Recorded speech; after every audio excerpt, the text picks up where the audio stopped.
Assalamualaikum warahmatullahi wabarakatuh. Kami dari kelompok J atau kelompok 10, kelas perilaku konsumen C, akan mempresentasikan hasil diskusi kami tentang case study week 10 dengan judul pengaruh kelas sosial terhadap pola konsumen hiburan digital. Berikut anggota kelompok kami: Alfiana Velasufa dengan NRP 503124140, dan saya sendiri Muntiara Fidila Nuraisyah dengan NRP 50312311129, dan yang terakhir Dilan Firdaus dengan NRP 50312411125.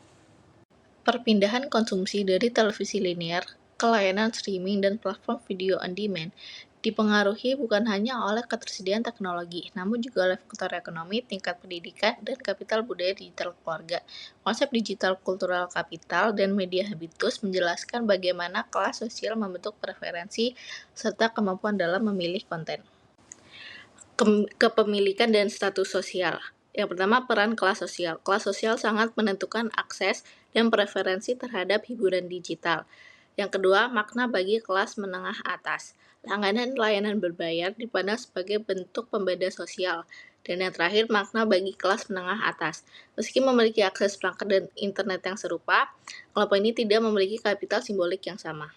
Baik, untuk selanjutnya ada pembagian profil, perangkat, dan struktur habitus keluarga.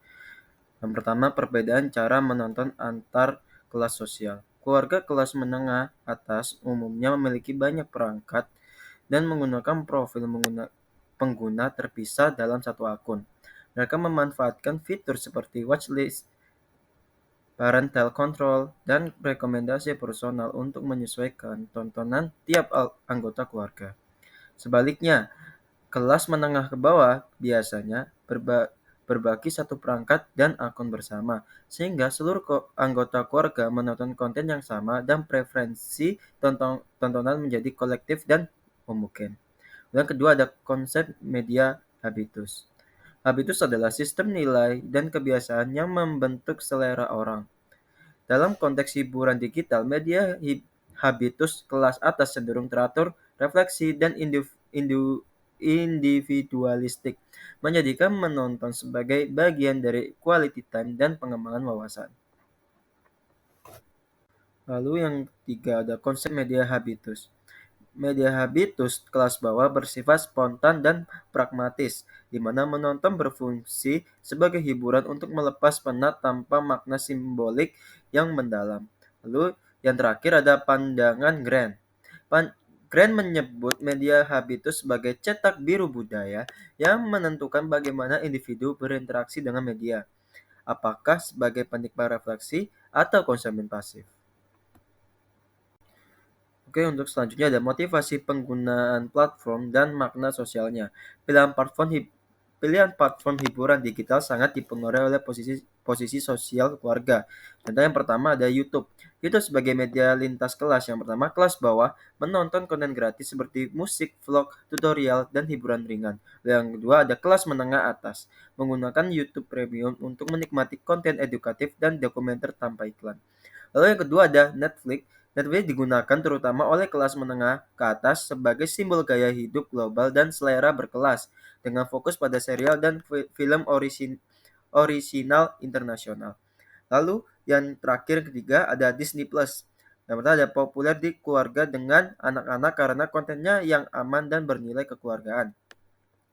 Dan pengguna kelas bawah sering mengaksesnya melalui promo operator atau paket musiman. Selanjutnya ada kapital budaya digital dalam praktik konsumsi sehari-hari.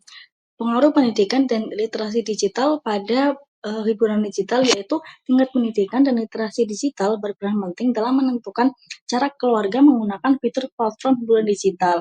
Pada keluarga dengan kapital digital rendah, biasanya mereka ini bersifat pasif, menonton berdasarkan rekomendasi algoritma atau tren populer tanpa mempertimbangkan isi dan nilai-nilai yang terkandung dalam konten tersebut.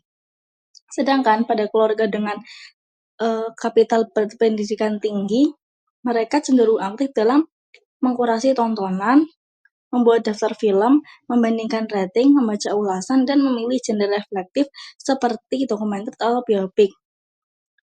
Selain itu, mereka juga menjadikan tontonan sebagai bahan diskusi dan refleksi sosial, bukan hanya sebagai sekedar hiburan semata. Kemudian ada reproduksi kelas sosial melalui konsumsi hiburan digital. Perbedaan akses, preferensi, dan habitus media tidak hanya mencerminkan tetapi juga mereproduksi kesenjangan sosial antar generasi. Anak-anak dari keluarga berkapital digital tinggi terbiasa dengan konten internasional, seperti dokumenter dan juga film-film edukatif yang memperluas wawasan global mereka. Dari konten-konten ini, mereka juga belajar menilai isi media secara kritis. Sebaliknya, pada anak-anak yang berada di keluarga dengan kapital digital rendah, mereka cenderung mengkonsumsi konten populer atau hiburan cepat yang tidak banyak memberikan nilai edukatif. Oleh karena itu, hiburan digital berperan sebagai arena reproduksi sosial baru di mana selera dan kebiasaan menonton yang diwariskan menciptakan perbedaan simbolik antar kelas. Berikut daftar pustaka sumber-sumber yang kami gunakan dalam studi kasus ini. Sekian presentasi dari kelompok kami. Mohon maaf apabila terdapat kesalahan kata. Wassalamualaikum warahmatullahi wabarakatuh.